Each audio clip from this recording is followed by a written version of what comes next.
आप लोग का शुक्रिया करते हैं।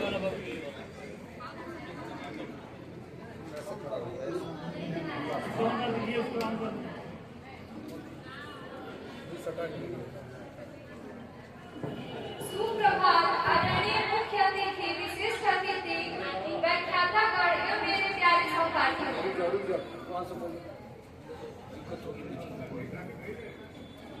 सर इनको वहाँ से बुलवाया। धीरे धीरे बोलना, ये स्पीड में बोलेगी तो चलेगा।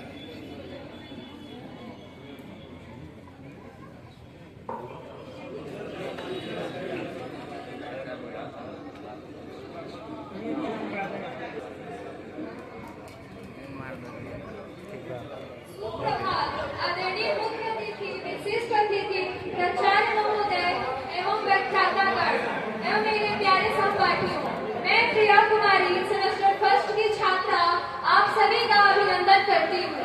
मैं बहुत खुश नसीब हूँ कि आज मुझे इस बड़े से मंच पे दहेज प्रथा के ऊपर अपने विचारों को प्रकट करने का अवसर प्रदान हुआ। दहेज लेकर अपने आप को बड़ा बताते हो, दहेज लेकर अपने आप को बड़ा बताते हो, तुम्हें नहीं पता तुम अपना घर जलाते हो, तुम अपना घर जलाते हो। वाह रे दहेज, तेरा नाम सुनते ही ये शरीर कांप उठता है।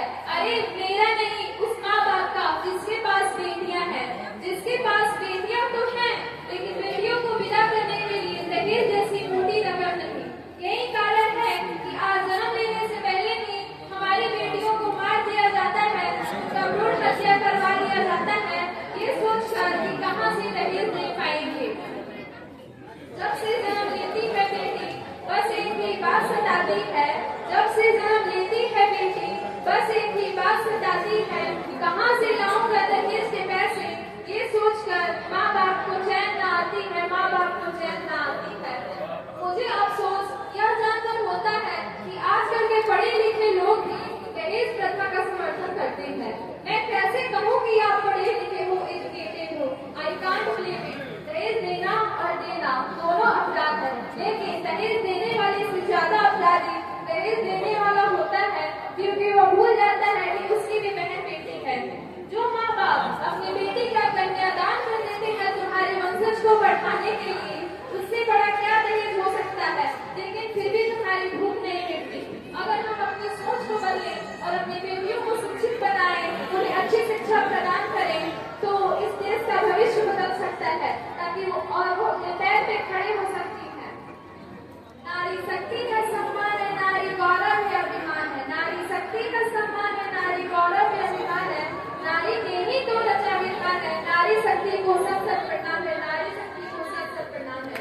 दहेज प्रथा के ऊपर मैंने एक छोटा सा गीत तैयार किया है, प्रस्तुत कर रही हूँ। कब तलक अपने भारत की बेटी बची बेटी बिछड़ते रहेगी। कब तलक अपने भारत की बेटी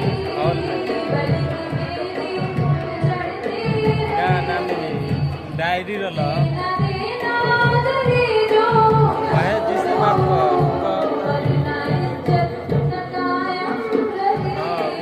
बाहर तो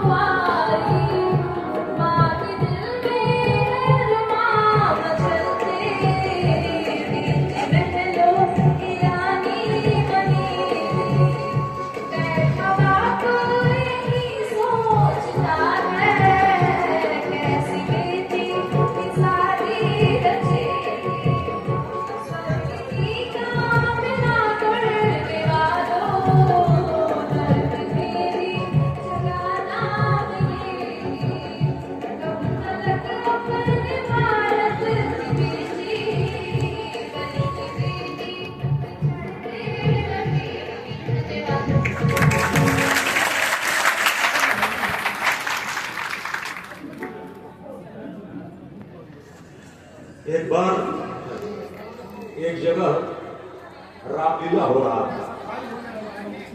सब लोग मिलकर राम कौन बनेगा, लक्ष्मण कौन बनेगा, लेकिन रावण कौन बनेगा ये कोई नहीं बन रहा।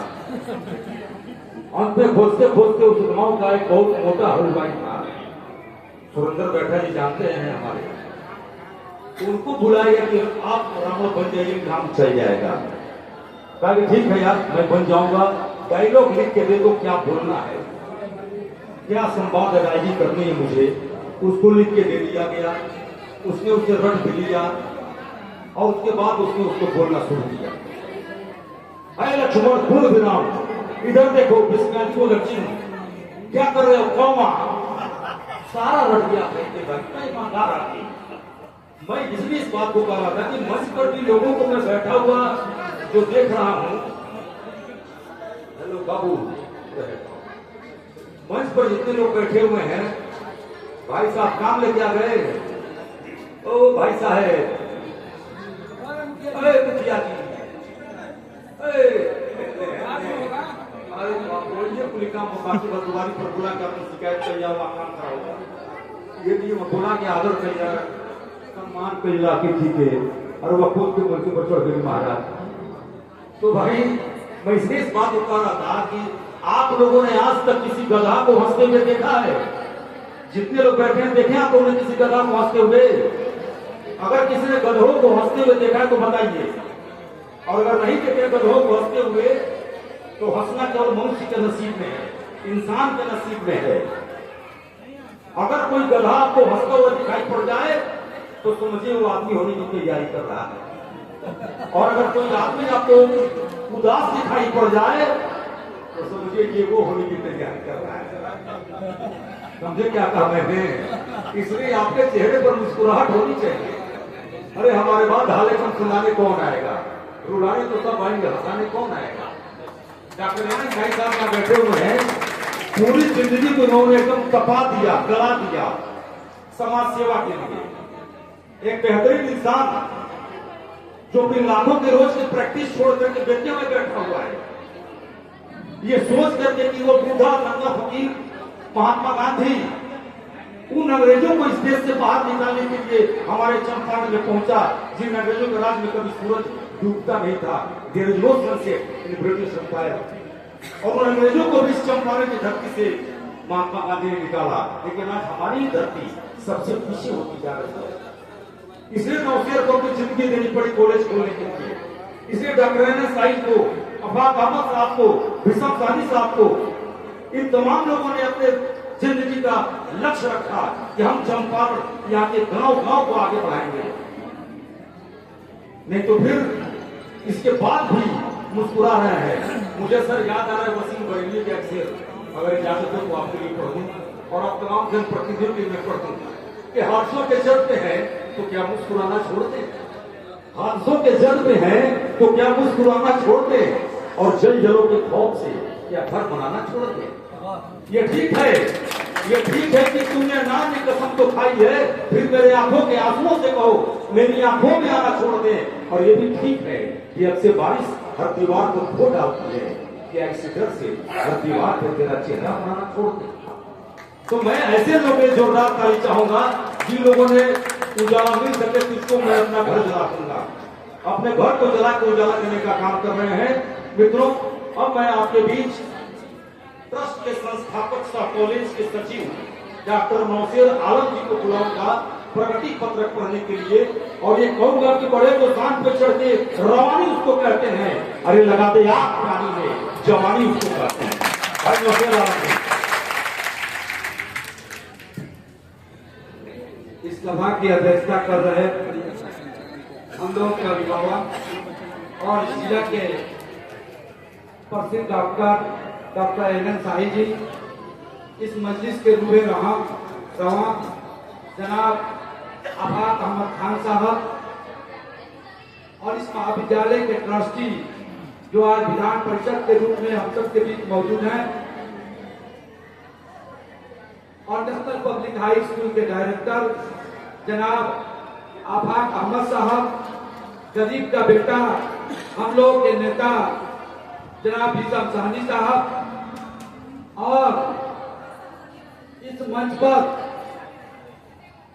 यूनिवर्सिटी से चलकर जो आपके बीच आपकी हिम्मत अफजाई करने के लिए हम लोग ऊर्जा बढ़ाने के लिए जिनके कार्यकाल में इस महाविद्यालय का ऑपरेशन मिला, डॉक्टर प्रमोद कुमार जी, साइंस के इंस्पेक्टर और आर्ट्स के इंस्पेक्टर राजीव कुमार जी, मैं तहे दिल से आप सबका शुक्रगुजार हूं और इस मजलिस में मैं आपका खैर-मक़दम और इस्तकबाल करता हूं। इस महाविद्यालय के संरक्षक हमारे अभिभावक जो इसके इंस्पेक्टर हुआ करते थे, जब जांच करने आए थे तो उस वक्त हमसे कहे थे कि आपकी कुछ कमियां हैं, मैं इस महाविद्यालय का ऑपरेशन देने में मजबूर हूं। मैंने कहा कि आप 2 महीना का समय दे दीजिए सर, मैं 2 महीना में वो सारी कमियों को पूरा कर दूंगा।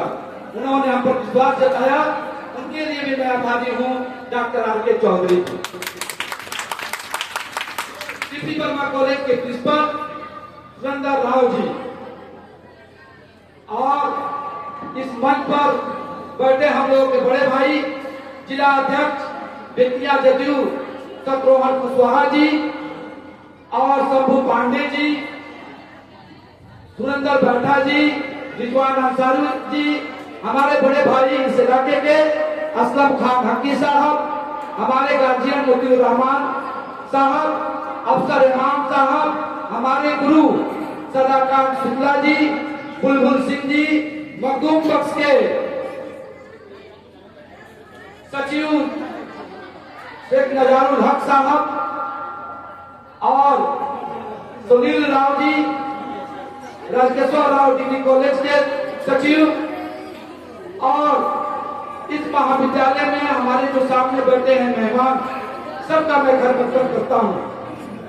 हमारे बड़े भाई परवेज आलम साहब जो हमारे ताकत हैं, उन्होंने इस महाविद्यालय को आगे बढ़ाने में कोई कसर नहीं छोड़ा। जिस वक्त पैसे की कमी थी, उन्होंने हर तरह की मदद किया और महाविद्यालय को आगे बढ़ाने में उसका भी सहयोग रहा। आपके बीच अभी आए थे अब्दुल मोईन साहब जो इस ट्रस्ट के अध्यक्ष हैं। जब हम लोगों ने शुरुआत किया था बिशन पटेल इंटर कॉलेज 14 में, उस वक्त हमारे बच्चे आगे बढ़े थे और सबसे पहले जिले में टॉप किए थे। ये महाविद्यालय की स्थापना हुई और जरूरत के हिसाब से इस इलाके में छात्र छात्राओं को पढ़ने में काफी कठिनाइयों का सामना करना पड़ता था। डिग्री के लिए दूर जाना पड़ता था। इसकी जरूरत को पूरा करते हुए हम लोगों ने इस महाविद्यालय की स्थापना की और इसमें सहयोग भूमिदाता के रूप में हमारे मित्र, हमारे छोटे भाई, हमारे जान से अजीत, आज 2 नाम को एक नाम कर दिया गया है, जिसका नाम अब्दुल शंकर सिंह है। उनके नाम पर अब्दुल नौसेर एजुकेशनल इंस्टीट्यूट पगड़ी में खोला गया है। ये हमारा तीसरा महाविद्यालय है और चौथा नर्सिंग कॉलेज हम लोगों ने बड़गांव में स्थापना किया है। हमारा एक ही मकसद है कि पैसा कमाना और व्यापार करना नहीं है। हमारे छात्र छात्राएं कैसे आगे बढ़े, हम कैसे शिक्षा में आगे बढ़े, क्योंकि मैं एक शिक्षक का बेटा हूं और मेरे पिताजी भी शिक्षक थे, जिनका देश 1990 में हुआ। हमारे बहनोई जनाब मोहम्मद मोहसिन साहब की सरपरस्ती में, मेरे बड़े भाई परवेज आलम की सरपरस्ती में हम लोगों ने आगे बढ़ा और वो दिन देखा है। गरीबी की आलम भी थी, लेकिन हमें कफन में जेब नहीं होता। इसलिए मैं अपने छात्रों से कहना चाहता हूँ कि आप आगे बढ़ें। ये महाविद्यालय में वर्ग संचालन ऑनलाइन भी किया जाता है। जो बच्चे और बच्चियां नहीं पढ़ पाते हैं, उनको हम लोगों ने ऑनलाइन की व्यवस्था कराई है। हम लोगों ने छात्रों के लिए यहाँ पे यूट्यूब और जो नई तकनीक है, अभी ई लाइब्रेरी का उद्घाटन हमारे जो यूनिवर्सिटी के मेहमान आए हैं उनके द्वारा कराया जाएगा। ई लाइब्रेरी भी महाविद्यालय का आज स्थापना दिवस पर और एपीजे के जन्मदिन पर ई लाइब्रेरी शुरू किया जा रहा है और ये लाइब्रेरी है, वहाँ बच्चे अपने घर पे बैठकर और ई लाइब्रेरी के माध्यम से पढ़ लेंगे। बच्चों की शिकायत होती थी कि ऑनलाइन में 50 रुपया या 60 रुपया लग रहा है। हम लोगों ने एक ऐसा विकसित किया है, नया तकनीक शुरू किया है बच्चों के लिए, तो वो अपने पे-फोन से वो पेमेंट कर देंगे और कहीं से एक रसीद निकालेंगे 10 रुपया में और महाविद्यालय को जमा कर देंगे उनके 40 रुपया जो लग रहा था उसको बचाने का प्रयास महाविद्यालय ने शुरू किया। हम लोगों ने विध्वंस जैसा अपना इसलिए किया कि जब एग्जाम सेंटर होता था तो हमारे बच्चे पढ़ नहीं पाते थे, क्लास हमारे बाधित हो जाते थे। तो हमारे गुरु और इस महाविद्यालय के रक्षक डॉक्टर आर.के. चौधरी जी, जिन्होंने कभी दस्तखत नहीं करने की ठानी थी, वो हमेशा आते हैं और उन्होंने कहा कि एक हॉल की जरूरत है, ऐसा हॉल बने जो मल्टीपर्पज हो।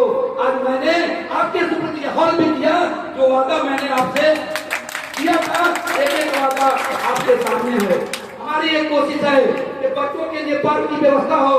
सरकार ने ऐसा व्यवस्था किया है, महाविद्यालय ने जमीन दिया। और मैं आपको बताना चाहता हूँ कि हम लोगों का जमीन तो खंडों में था, लेकिन अतुल शंकर जी के प्रयास से डुमरिया के कुछ लोगों ने 1.5 एकड़ जमीन देने के उन्होंने ऐलान किया है।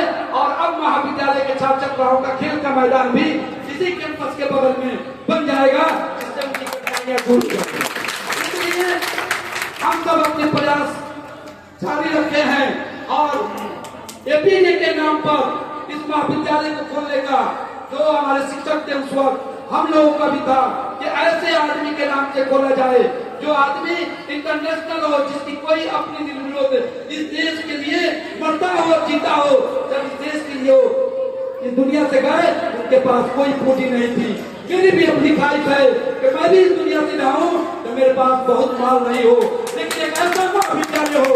हिंदुस्तान तो बड़ी बातें हैं, लेकिन बिहार यूनिवर्सिटी में अगर नाम लिया जाए तो पहला नाम एपीजे का लिया जाए। हमको एडमिशन के लिए भटकना नहीं पड़े, बच्चे हमारे यहाँ कतार लगाए तो हम एडमिशन कराएंगे। यही हमारी कोशिश है और यही प्रयास है। हमारे गांव के लोग और जो लोग हैं सबके प्रयास से, मदद से, दराज के इलाके के लोग बहुत मदद करते हैं। इन सबके सहयोग से ये महाविद्यालय आगे बढ़ रहा है। हमारे जो मुख्य अतिथि आए हैं, एक उनसे गुजारिश है, अफाक कादर साहब भी हैं और गरीब का नेता हैं भीषम भाई। यहाँ ये रोड जो है, ये कनेक्टिविटी जो है, ये नरकटियागंज से जोड़ती है। नरकटियागंज से आने वाले बच्चों को और बच्चियों को क्लास करने में काफी कठिनाइयां होती है। ये नदी काम किया है